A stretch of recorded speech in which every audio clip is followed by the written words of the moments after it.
증언자의 말을 들으십시오라는 제목을 가지고 요한복음 세 번째 시간 갖겠습니다. 지난 2시간 동안 요한복음 1장 1절에서 5절까지의 말씀을 봤죠.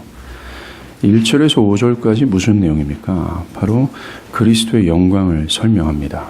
그런 이후에 이 사도 요한은 우리에게 세례 요한을 소개합니다.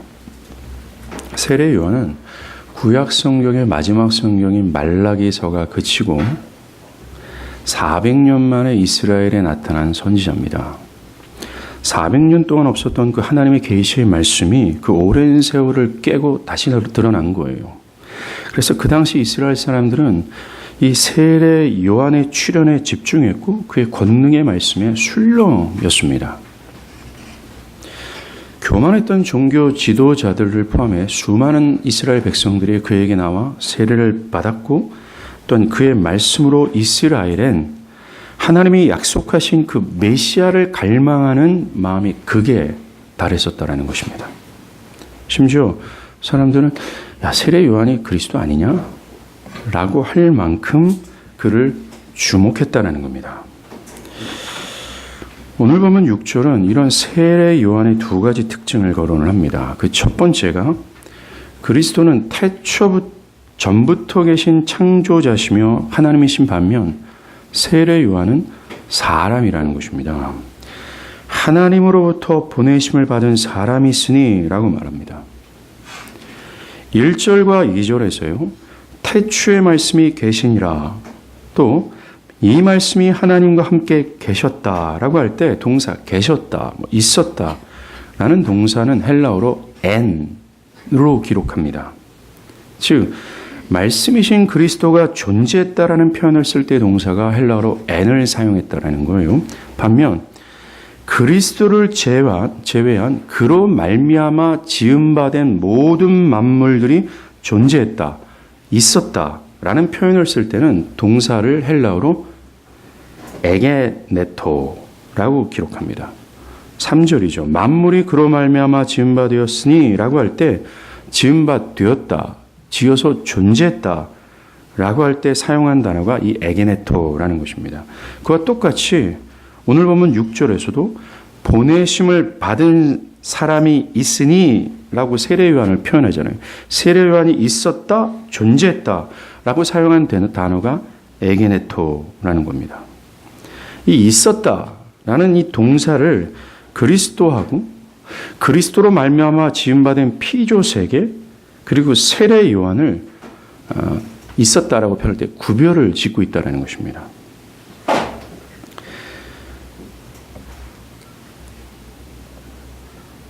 그리스도가 존재했다라고 표현한 동사는 n으로 썼어요. 이 n은요 흔히 다른 것에 의해 존재하는 것이 아니라 스스로 존재하고 이미 존재하는 이 신적인 존재를 표현할 때 쓰는 동사가 바로 이 n입니다.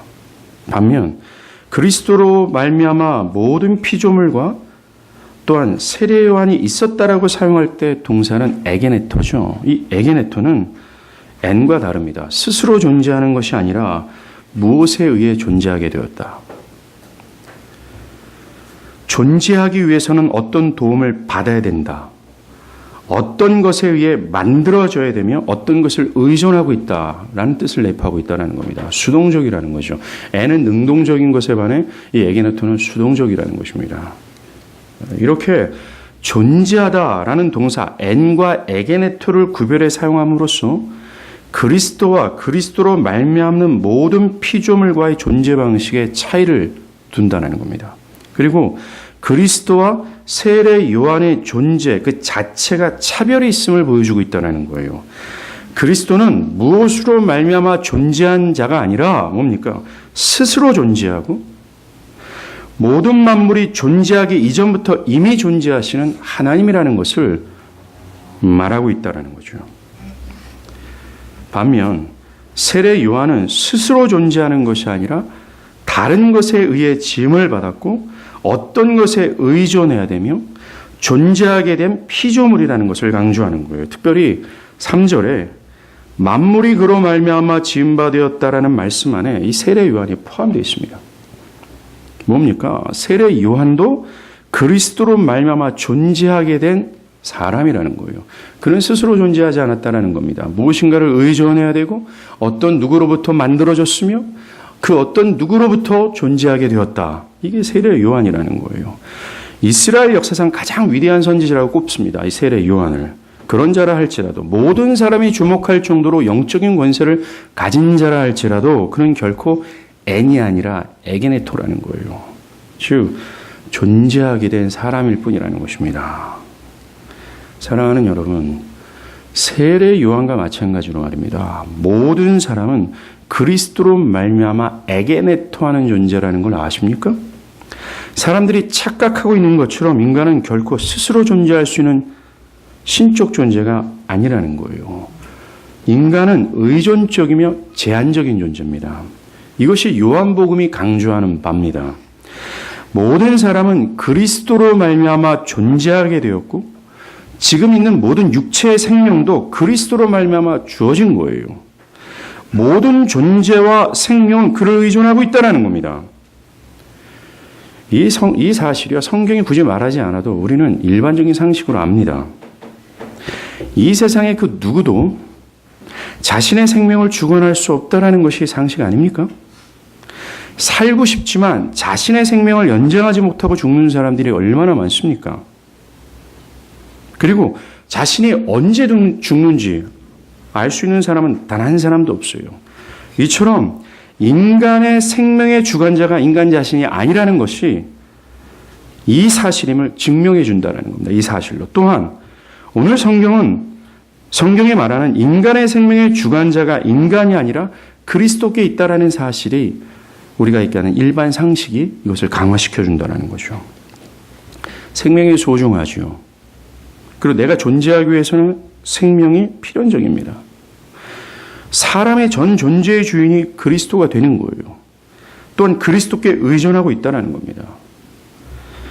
이 사실이 매우 중요한 사실을 암시하고 있어요. 요한은 궁극적으로 이것을 말하고자 하는 겁니다. 바로 하나님의 자녀가 되는 것이 에게네토가 되는 이 인간의 힘과 지혜로 되는 것이 아니라는 거예요. 인간 스스로 하나님의 자녀가 될 수 없다는 것입니다. 인간이 하나님의 자녀가 되기 위해서는 누군가 해줘야 된다는 거예요. 13절에서 말하듯이 1장 13절 하나님의 자녀가 되는 것이 혈통으로나 육적으로나 사람의 뜻으로 나지 아니하고 오직 하나님으로부터 난다 라고 말합니다. 즉 구원을 받는 것이 여러분의 신앙적 수고로 얻어지는 것이 아니라고 얘기하는 거죠. 여러분의 노력의 결실이 아니라는 겁니다. 여러분의 기도도 아니고 심지어 여러분이 믿었기 때문도 아니라는 겁니다. 혈통으로나 육적으로나 사람의 뜻으로 나지 아니한다라고 말하지 않습니까? 절대로 인간으로 말미암는 어떤 요소가 구원에 기여할 수 없다는 거예요. 그를 하나님의 자녀로 만들 수 없다는 겁니다. Why? 그는 앤이 아니라 에게네토기 때문에 그래요. 그럼 무언가 의존해야 됩니다. 자신의 육체적인 생명을 가지는 것도 그 육체적인 생명이 유지하는 것도 모두가 다 누군가를 의존하고 있다는 거예요. 성경은 분명히 밝힙니다. 그것이 그리스도라고 얘기하고 있어요. 뿐만 아니라 영원한 생명을 얻는 것, 즉 하나님의 자녀가 되는 것도 스스로의 힘으로는 안 된다라고 얘기해요. 앤이 안 된다라고 얘기합니다. 에게네토라고 얘기하고 있어요. 뭐예요? 하나님을 의존해야 된다는 겁니다. 인간 스스로는 자신을 구원할 수 없어요. 그 결과 주어지는 그 영생의 영원한 생명도 스스로 얻을 수 없다는 겁니다. 모두가 다 그리스도를 의존해야 돼요. 그리스도로 말미암아 주어진다는 겁니다. 인간이 영적이면서도 영원한 생명을 얻어 하나님의 자녀가 되는 것은 인간이 못하고 은혜가 풍성하신 하나님의 은혜로 되어진다는 거예요. 이것이 요한복음의 주제 중 큰 주제 중 하나입니다. 요한은 인간이 매우 의존적인 존재라는 것을 강조하고 또 강조해요. 더 나아가 인간은 스스로 구원할 수 없는 존재다. 인간의 힘과 지혜로는 안 된다. 이게 요한의 강조라는 겁니다. 심지어 인간이 선택하고 결정하는 것, 이건 아무런 효력이 없다라는 겁니다. 내가 예수 선택했어. 내가 예수 결정할 거야. 라는 거 이거 효력이 없다라고 얘기해요. 사랑하는 여러분, 요한복음이 이것을 강조하는 이유가 뭘까요? 바로 인간에게는 의존할 그 어떤 대상이 필요하다는 거예요. 스스로 할 수 없다라고. 스스로 육체적인 생명뿐만 아니라 더 중요한 그 영적이면서도 영원한 생명을 취할 수 없는 존재에게 스스로는 자신을 어떻게 할 수 없는 존재기에 그들에게 구원자가 필요함을 말하기 위해서 이것을 강조하는 거예요. 인간이 무능력해, 인간은 불가능해. 요거 말하는 이유가 너희들한테는 구원자가 필요해. 너희들한테는 일방적으로 은혜를 베푸는 전능자가 필요해. 요거 얘기해 준다는 겁니다. 너희들에게는 의존할 그 어떤 대상이 필요해라는 거예요. 그러기에 우리는 하나님의 은혜를 바라야 되는 존재들이라는 거예요.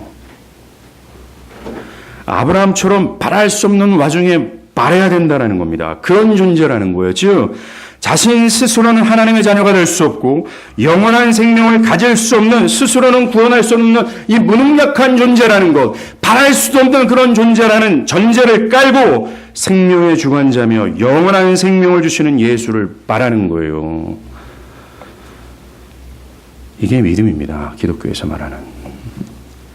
믿음이라는 것은 바로 내가 에게네토 같은 존재구나 라는 것을 성령을 통해서 깨닫는 겁니다. 나는 무능력하구나. 나는 바라지도 못하는 그런 존재구나. 오 주여, 나 좀 살려주세요. 나를 좀 도와주세요. 당신으로 말미암는 그것으로만 돼요. 당신을 내가 전폭적으로 의존해요. 라면서 그분을 호소하는 거 있잖아요. 그게 기독교에서 말하는 믿음이라고 얘기합니다. 딴 게 믿음이 아니라는 거예요. 그렇게 할 때만, 그렇게 믿을 때만 산다라고 얘기해요. 오늘날 구원을 받은 모든 자들은 말입니다. 모두가 그리스도가 없어서는 산자가 될 수 없었어요. 그들의 과거도 현재도 미래도 모두가 그리스도로 말미암아 존재하게 됐다는 겁니다. 모두가 의존하고 있다는 거죠. 이 땅의 모든 믿는 자의 주인이 바로 그리스도입니다. 아니요.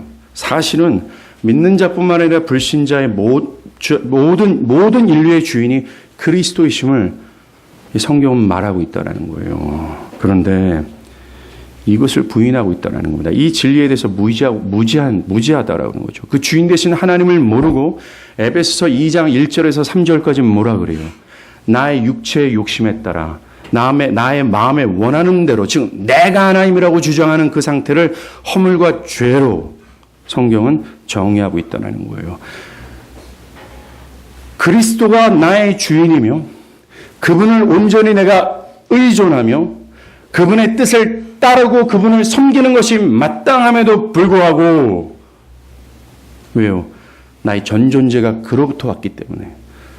그런데 그것을 부인하고 나는 내가 하나님이야, 내가 주인이야, 나는 내가 원하는 대로 내 육체의 욕심에 따라 살아갈 거야 라고 하는 것이 성경에서 얘기하는 죄라고 얘기하는 거예요. 주님을 섬기는 것을 기뻐하지 않는 거죠. 주님에 관련된 것을 소중한 가치로 여기지 않는 겁니다. 그래서 나의 유익만을 추구하는 것, 내가 하나님이니까 이게 죄라고 얘기하는 겁니다. 아닙니다. 여러분의 진정한 주인께 경배하십시오. 엎드리십시오. 그분을 섬기고 따라가는 것이 마땅하다는 겁니다. 그것이 그분으로 말미암아 에게네토하게 된 존재들의 마땅한 바가 되는 거예요. 그리고 우리가 이 부분에서 받을 수 있는 교훈 하나가 더 있습니다. 바로 에게네토하는 제한적이며 무능력한 사람을 의지하는 것이 얼마나 어리석다라는 것을 알아야 되는 거예요. 여러분들, 애니 아닌 무언가를 의존할 수밖에 없고 무언가에서 만들어줄 수밖에 없고 무언가에서 존재할 수밖에 없는 이 무능력하고 제한적인 사람을 의지한다는 것이 얼마나 어리석은 것입니까? 인간의 과학과 정치와 단합들은 우리의 삶의 질을 양질로 인도할 수는 있었습니다. 그러나 역사를 보십시오. 인간으로 말미암아 나왔던 정치나 과학이나 사회학이나 모든 학문들, 그것은 인간 역사 안에 있었던 인간 특유의 문제들, 강간, 살인, 분쟁, 불안, 안식 없는 삶을 해결하지 못했다라는 겁니다.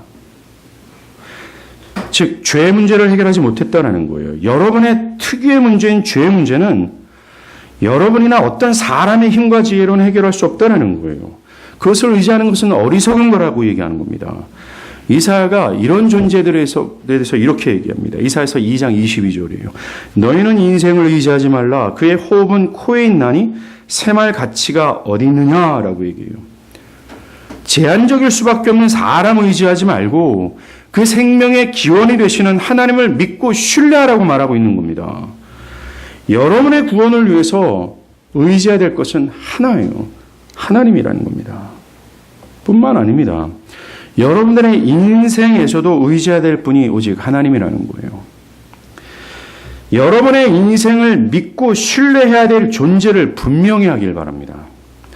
우리가 자주 범하는 실수는 말이죠. 자신의 힘과 지혜와 힘의 한계를 망각한다는 겁니다. 나의 생명과 나의 모든 것이 누구를 의존하고 있는지를 망각하고 있는 거예요. 또 누구를 의지하는지를 모른다는 겁니다. 그래서 나의 삶에서 벌어지는 여러 어려움들 있잖아요. 봉착하는 모든 난제들 있지 않습니까? 그때 자꾸만 뭘 의지합니까? 나의 힘과 지혜를 동문해서 그것을 해결해 보자는 거죠. 하나님은 분명히 인생들을 의심하지 말라 그래요. 그의 호흡은 코에 있다라고 얘기하는 겁니다. 하나님이 잠시만 코를 닫으면 사라질 만한 그런 에게네토하는 자들, 바로 너 자신을 의지하는 것이 얼마나 어리석은지를 말했음에도 불구하고 라는 거죠. 우리는 여러 난제 앞에 봉착했을 때 자꾸만 나의 힘과 지혜, 내가 쥐고 있는 그 어떤 것만을 의지한다라는 거예요. 또는 그것을 통해서 해결해 보고자 한다라는 겁니다. 자꾸만 나의 선견지명으로 나의 미래를 판단하려고 그러는 거예요. 아, 안 되는구나. 아, 안 될 것 같구나. 아, 이게 불가능한 것 같구나. 결국 절망하게 되죠. 마치 오병이어를 가지고 온 제자가 뭐라 그래요? 예수님, 우리한테 물고기 2마리하고 떡 5개밖에 없습니다. 오병이어밖에 없습니다. 라고 말하는 거와 똑같아요. 맞아요. 저와 여러분이 가지고 있는 것이 오병이어예요.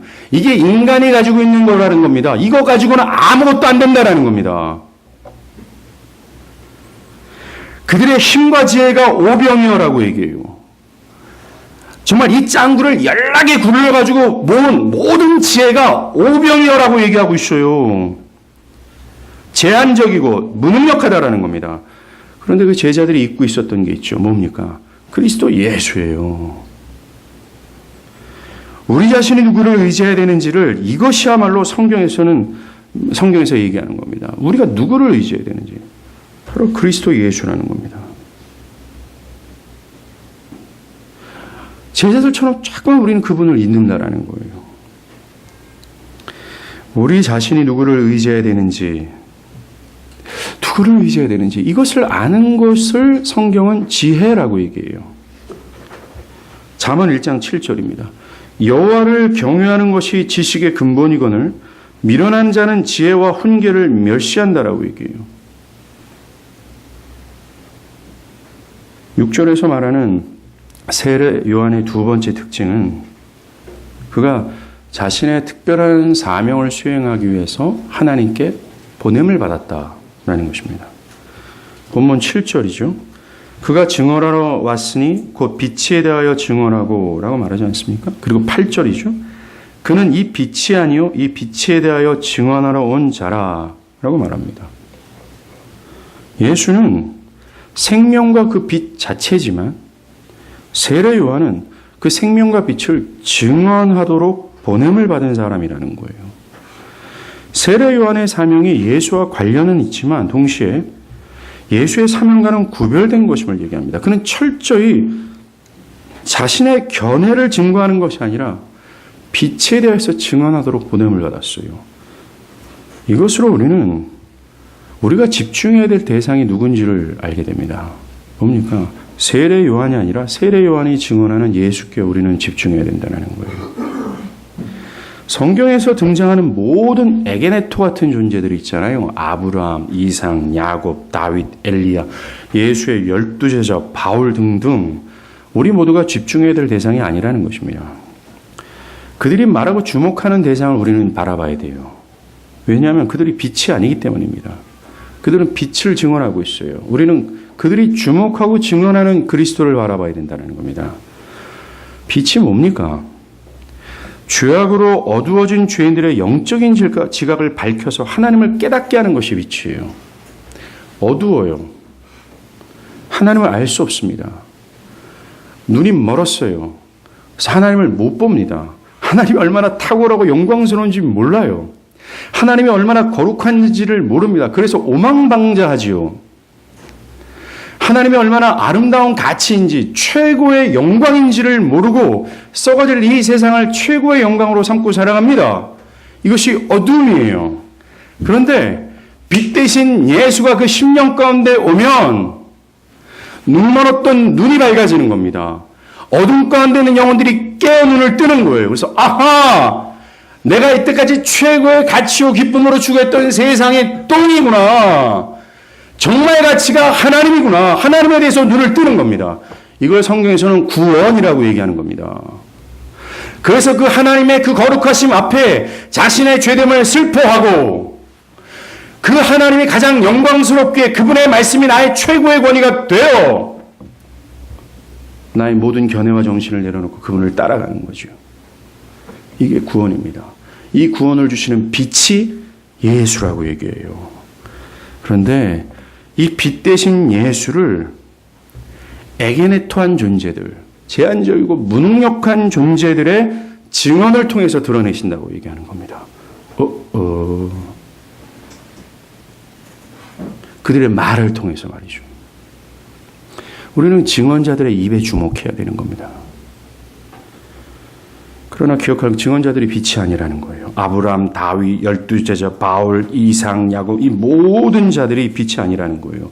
그래서 이들을 통해서 우리는 어느 정도의 교훈을 얻을 수는 있습니다. 그러나 궁극적으로 우리는 그들의 말과 행동과 삶, 이 인생을 통해서 응립되어 있는 그리스도를 바라봐야 돼요. 그래서 프린스톤의 성경학자인 찰스 아즈가 뭐라고 얘기합니까? 성경의 모든 장과 구절구절들이 모두 예수와 예수에 관련된 것을 계시하고 있다고 말하지 않습니까?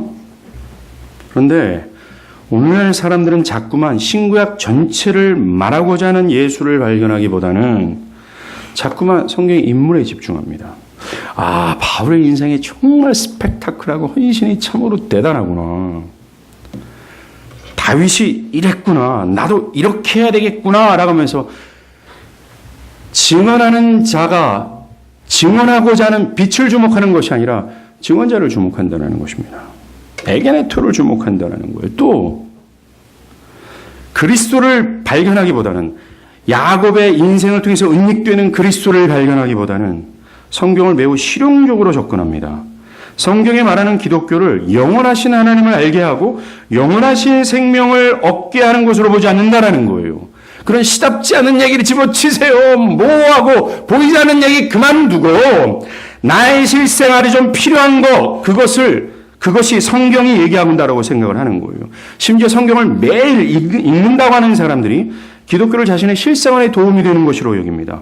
자신의 지쳐있는 심신에 안정을 주는 대안으로 또는 이 땅에서 어떻게 살아가야 하는가에 대한 지침으로 또는 미래에 대한 안정을 주는 것으로 여기는 거예요. 아무리 눈 씻고 찾아봐도 성경은 그건 말하지 않아요. 그리고 성경 스스로도 그것을 줄 수 없다라고 얘기하고 있지 않습니까? 그런데 사람들은 성경이 주목시키는 것을 바라보지 않고 증언자들이 주목하는 것을 바라보지 않고 뭡니까? 자신이 얻고 싶어하는 것. 이기적인 욕망에서 필요로 하는 그것을 얻는 도구로만 성경을 본다는 거예요. 아닙니다. 우리는 빛 대신 예수를 집중해야 돼요. 사도 요한은 요한복음 첫 부분에서 이거 강조하는 겁니다. 세례 요한이 증언하는 예수를 바라보라고.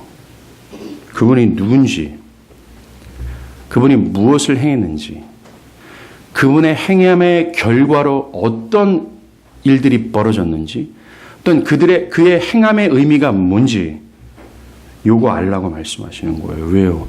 살라고 그러는 것입니다. 그를 믿어 생명을 얻고 그 생명을 풍성히 누리도록 예수께 집중하라고 얘기합니다. 오늘 본문 6절에 세례 요한이 하나님께 번호를 받았다 해서 번호를 받았다라는 이 표현이 구약의 선지자들에 대한 묘사와 똑같습니다. 즉 세례 요한이 선지자였다는 것이죠. 구약에서 선지자는 하나님의 말씀을 대언하는 자로 보냄을 받았습니다. 역대하 24장 19절이에요. 여호와께서 그들에게 선지자를 보내사 다시 여호와에게로 돌아오게 하려 하심에 선지자들이 그들에게 경고하였으나 듣지 아니하리라. 에레미야에도 너희 조상들이 애굽 땅에서 나온 날부터 오늘까지 내가 내 종 선지자들을 너에게 보내되. 이처럼 선지자들은 하나님께서 당신의 뜻과 말씀을 대언하도록 보냄을 받은 자들입니다. 그러하게 그들은 자신들의 사사로운 견해나 뜻을 말하는 자가 아니라는 거예요. 그들의 말과 행동은 곧 하나님의 말씀이었습니다. 이것을 비춰봤을 때 우리는 세례 요한이 선지자라고 얘기했죠. 또한 선지자인 그가 증언하는 것이 그의 사사로운 견해가 아니라는 것입니다. 그의 말과 행동은 모두 하나님의 말씀이고 뜻이라는 거예요. 우리는 그의 말을 하나님의 말씀으로 들어야 되는 겁니다. 특별히 구약의 선지자들은 하나님의 말씀을 대언함과 동시에 궁극적으로는 오실 메시아에 대한 예언을 하는 것이 그들의 궁극적인 사역의 업무였어요. 그렇다면 세례 요한이 선지자라면 그의 가장 중요한 역할은 구약의 모든 선지자와 동일합니다. 오실 메시아에 대한 증거예요. 특별히 그는 메시아가 오시기 직전에 부름을 받은 선지자라고 얘기합니다. 요한복음 1장 23절에 나는 선지자 이사야의 말과 같이 주의 길을 곧게 하라고 광야에서 외치는 자의 소리다 말한 것처럼 이제 마지막 선지자로서 메시아를 증언하는 선지자로서 자신의 사사로운 견해가 아니라 하나님의 뜻과 말씀을 전하는 대언자로서 그가 지목하고 지정하고 말하는 그가 메시아라는 거예요. 그렇습니다. 그는 나사렛 예수가 지나갈 때 지목합니다. 보라, 하나님의 어린 양이다. 저가 나는 물로 세례를 베풀 거지만 저는 성령으로 세례를 베풀 거다. 저가 그리스도다라는 겁니다. 우린 이 사실에 주목해야 되는 거예요. 그의 말은 거짓이 아니라 진리입니다. 그러하기에 그가 증언하고 있는 예수가 진리라는 거예요. 사실이라는 거죠. 요한은 이걸 말하고자 하는 겁니다. 요한복음 1장 1절부터 18절까지가 인트로덕션이라고 얘기해요. 도입 부분입니다. 특별히 1장 1절부터 18절까지는 그리스도의 영광을 계속 절절히 설명하고 있는데, 그런데 이상하게도 그 중간에 세례 요한에 대한 설명 세 구절이 꽉 삽입되어 있어요. 저는 이게 왜 여기에 삽입됐을까 궁금했습니다. 1절부터 5절까지는 그리스도에 대해서, 그런데 갑자기 세례 요한의 내용을 6절부터 8절까지 삽입하고 곧바로 9절부터 18절까지 예수에 대해서 얘기합니다. 이것을 삽입한 이유가 이겁니다. 바로 자신이 기록하는 예수가 하나님의 아들이신 그리스도라는 사실을 더 강화시키기 위한 거예요. 봐라, 이스라엘의 모든 사람들이 인정하는 선지자 세례 요한도 말하지 않았냐. 메시아가 오기 직전에 메시아를 주목하는 자로 부름을 받은 선지자 세례 요한도 말하지 않았냐. 예수가 그리스도라고, 그분이 메시아라고, 그분이 구원자라고 세례 요한도 증언하지 않았냐. 그러니까 내가 말하는 예수가 바로 그거 아니냐, 맞지 않느냐, 이건 말하고자 했다는 겁니다. 사실의 정확성을 강조하기 위해였다는 겁니다. 예수가 하나님이라는 거예요. 성부 하나님과 구별된 하나님. 예수가 창조주라는 겁니다. 모든 생명의 근원자며 공급자라고 얘기하잖아요. 모든 만물이 그로 말미암아 지음바 되었다라고 얘기하는 겁니다. 이 사도 요한이 1절부터 5절까지 얘기한 다음에 세례 요한을 딱 끼워놓은 건 내가 뻥치는 게 아니라 이게 사실이야. 세례 요한도 얘기했잖아. 이스라엘 전체가 인정한 세례 요한도. 그러니까 내 얘기가 사실이야. 그러니까 예수를 주목해야 돼. 오실 메시아가 왔어. 그분이 예수야. 그분이 우리의 희망이고 그분이 우리의 죄를 살 유일한 구원자. 요걸 말하기 위한 거라는 겁니다. 예수. 네 개의 복음서는요, 동일하게 예수가 그리스도다, 예수가 구원자라는 사실을 말하죠. 이 사실의 정확성을 위해서 모두가 다 이 세례 요한을 동원시켜요. 네 개의 복음서 안에 다 세례 요한이 있습니다. 이 사실, 예수가 그리스도야, 이 사실을 정확한, 이 정확성을 강화하게 시켜서 세례 요한을 소급한 거예요. 글을 거론하는 겁니다. 이 복음서들이 제시하는 예수의 증인들 가운데서 세례 요한인 가장 중요한 증인이 아니라 할지라도요, 이 사실을 강화시키는 첫 번째 증인이 분명합니다. 이 세례 요한 외에도 복음서는 예수가 맞다, 예수가 정말 맞다, 예수가 그리스도다 라고 하는 증인들로 가득 찼습니다. 무엇보다 이 사실을 정확하게 증언하는 것은요, 예수 자신과 예수의 사역이에요. 많은 기적 사역들, 물을 포도주로 되는 거, 죽은 자를 살리는 거, 문둥병을 치료하는 거, 눈먼 자를 뜨게 하는 모든 기적 사역들이 예수가 그리스도이심을 증거한다라고 얘기해요. 요한복음 5장 36절에 내게는, 예수님이 이렇게 말해요. 내게는 세례 요한의 증거보다 더 큰 증거가 있으니, 더 확실한 증거가 있다라고 얘기해요. 세례 요한의 증거가 뭐였어요? 저 예수가 그리스도야, 너희가 의지해야 될 구원자야, 죄인된 모두여 그리스도께 가라 라고 했던 그거 아닙니까? 그런데 예수님 얘기하는 거예요. 세례 요한의 그 테스트머니, 증거보다 내가 더 큰 증거인데 뭐냐?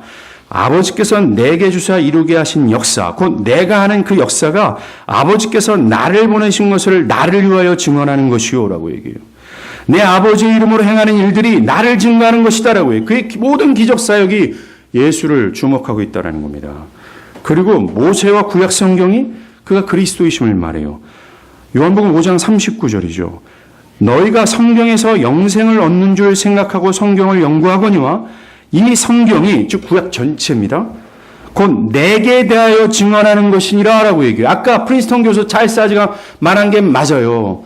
성경의 모든 장과 구구절절이 모두가 예수와 예수에 관련된 이야기로 은닉되어 있다라고 얘기해요. 우리는 다윗의 이야기 가운데 은닉되어 있는 예수를 발견해야 돼요. 그 다윗의 이야기를 묵상하고 치고 들어가고 더 치고 들어가서 그 땅 깊숙이는 보화를 은닉되는 것을 캐내야 되는 겁니다. 요 예수예요. 그리고 하나님 아버지가 증언한다라고 얘기합니다. 예수가 그리스도라는 걸.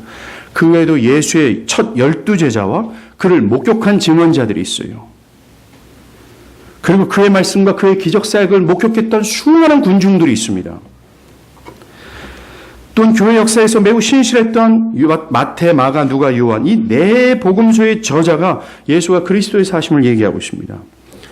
허다한 증인들이 말하고 있다는 거예요.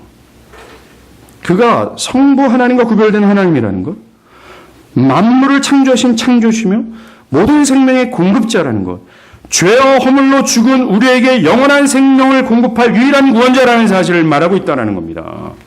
사랑하는 여러분, 이렇게 모든 복음서 전체가 오늘 본문을 포함해서 예수가 하나님의 아들이심을 증거하고 또 증거를 강화하기 위해서 증인들을 내세우는 이유가 무엇인 줄 아십니까? 예수가 맞잖아. 얘도 말했잖아. 저 사람도 말했잖아. 성경에서 가장 신실한 이 사람들이 말하고 있잖아. 예수가 그리스도라고. 이렇게 말하면서 그리스도가 예수가 그리스도라는 사실을 이 정확성을 강화시키는 이유가 뭔지 알아요? 그것이 오늘 본문 7절입니다. 모든 사람이 자기로 말미암아 예수를 믿게 하려 함이다라고 얘기해요. 이게 주된 목적입니다. 좀 이성을 동원하라고, 과학적 논증을 좀 갖고서 성경을 좀 보라고, 철학적 논조의 방식을 좀 끼워안고 좀 보라고, 가장 이성적이고 논리있게 성경은 예수가 그리스도이심을 설명하고 있다고. 그러니 그 예수 좀 믿으라고. 죄에서 구원을 받을 이 모든 죄인들이 구원을 받을 자가 그분이라고. 그래서 우리는 예수님 당시의 모든 병자들처럼, 창녀와 세리처럼 가장 가련하고 겸손한 모습으로 오 예수여 나 좀 살려주세요 라면서 그분께 나아가야 된다라고 얘기하는 겁니다. 이게 이 목적이에요. 증인들을 동원하는 이유가 말입니다. 우리는 예수가 그리스도라는 사실을 굉장히 모호하게 확신하고 있습니다. 굉장히 희미하죠. 그리고 예수를 믿지 않는 사람들은 상당히 비논리적이고 비이성적인 사고를 가지고 여기에 접근합니다. 아닙니다. 성경의 저자와 내복음서는 정확히 과학적인 논증과 이성을 동원하고 논리적으로 예수가 그리스도이심을 증명하고 있어요. 가장 확실한 방법, 그것이 사실이라는 것이 정말 정확하다라는 것을 동원할 수 있는 방법이 뭔지 아십니까? 증언이에요. 테스트머니. 법정에서 가장 강한 큰 효력을 발휘할 수 있는 것이 증언입니다. 복음서는 그걸 동원하고 있어요.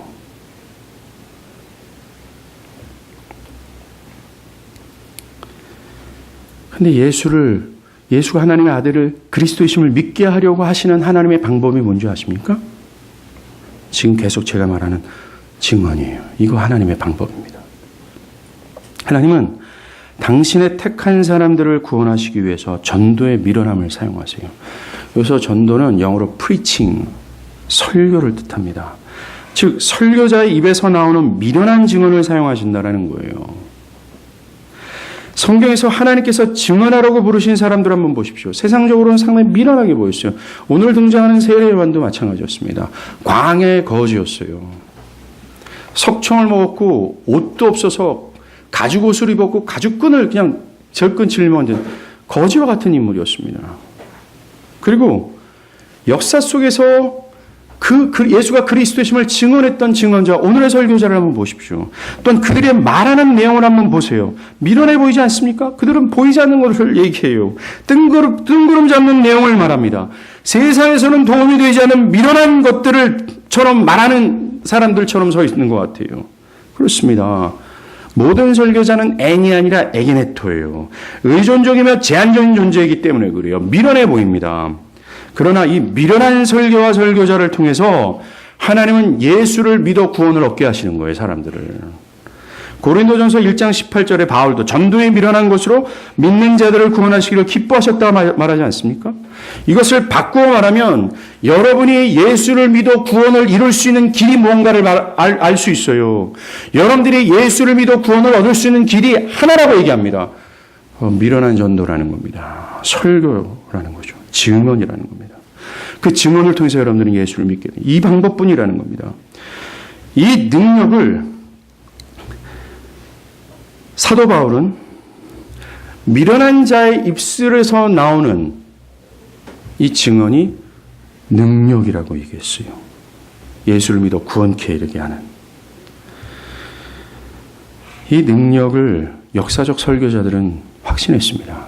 옛 설교자들은요. 저도 오늘 확신하고 있습니다. 또 앞으로도 확신해야만 됩니다. 왜? 하나님께서 사용하시는 방법이 이거밖에 없기 때문에 그래요. 또한 교회 역사에서 모든 믿는 자들은 이 설교를 통해서 예수를 믿었습니다. 설교야말로 하나님께서 당신의 영광을 드러내는 1차적 수단이에요. 우리 믿음의 선조들은 이걸 확신했어요. 그래서 설교에 집중했고 사람들은 이것에 귀를 기울였습니다. 그리고 설교를 통해 역사하시는 하나님을 기대했어요. 묻습니다. 여러분들은 설교에 대한 기대가 있습니까?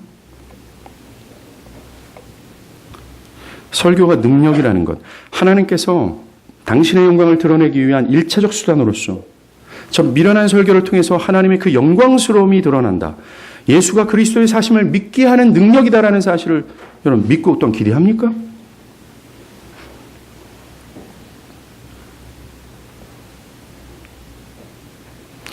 우리 믿음의 선조들은 이 설교를 통해서 역사하시는 하나님을 기대했어요.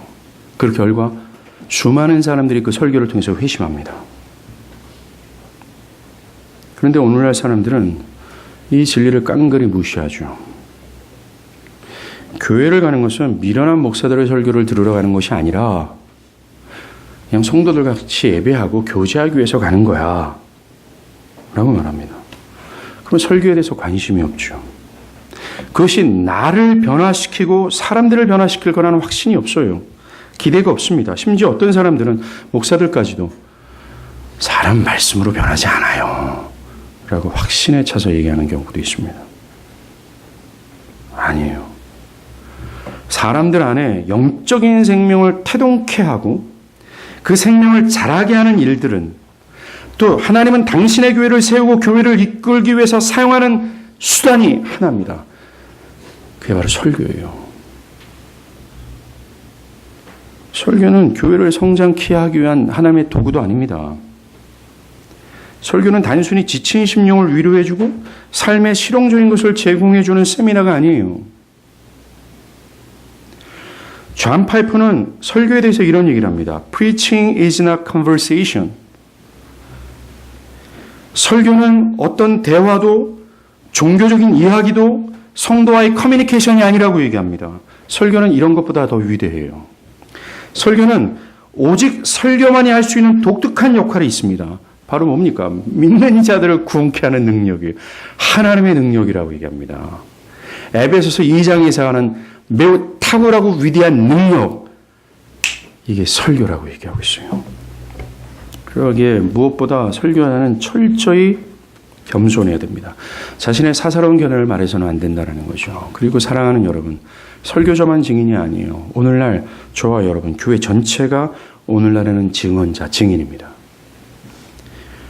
먼저 우리가 빛이 아니라는 것을 확실히 해야 돼요. 즉 우리는 사람들에게 영원한 생명을 줄 수 없는 존재라는 것을 알아야 되는 겁니다. 그저 우리는 빛을 증언하는 존재예요. 그래서 우리는 사람들에게 우리를 주목시켜서는 안 된다는 겁니다. 우리를 주목시키는 것이 아니라 예수를 집중케 해야 돼요. 우리 교회는 이것이 특징이며 이것이 강점입니다.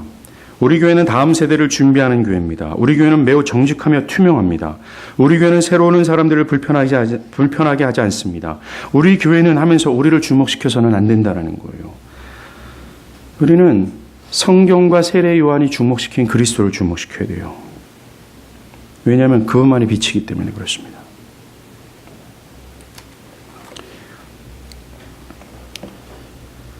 설교자는 철저히 성경 본문의 의미를 드러내고 하나님을 영화롭게 하는 거예요. 이게 사실 역사적 설교가 정의하는 내용입니다. 즉 성경의 구절구절이 뭘 말하고 있는지 그걸 드러냄으로 하나님을 영화롭게 하는 거예요. 사람에게 은혜를 끼치기 위한 방법도 수단도 아니라는 겁니다. 뭐가? 설교가. 설교는 예배 중에 예배예요. 하나님을 높이는 최고의 수단이라고 얘기하는 겁니다. 사람들은 설교를 통해서 드러나는 하나님의 뜻과 말씀을 듣고 하나님을 인지해서 하나님께 엎드리게 되는 거죠. 우리는 이 설교에 집중해야 됩니다. 그리고 여러분은 이 설교를 통해서 역사하시는 하나님을 기대해야 되는 거죠. 그리고 설교가 말하는 그리스도를 믿어야 돼요. 믿을 수 있는 방법이 이 증언뿐이기 때문에 그래요. 만약 이 설교를 통해서라도 예수가 그리스도이심을 믿지 않는다면 방법이 없어요.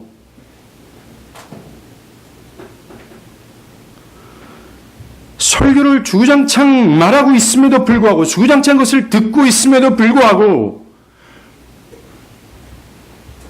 예수가 그리스도이심을 보이지 않는 그 영원한 세계를 향한 데서 눈을 떠 이 세상이 마치 배설물처럼 보이도록 하는 그 은혜가 없다면 길이 없어요.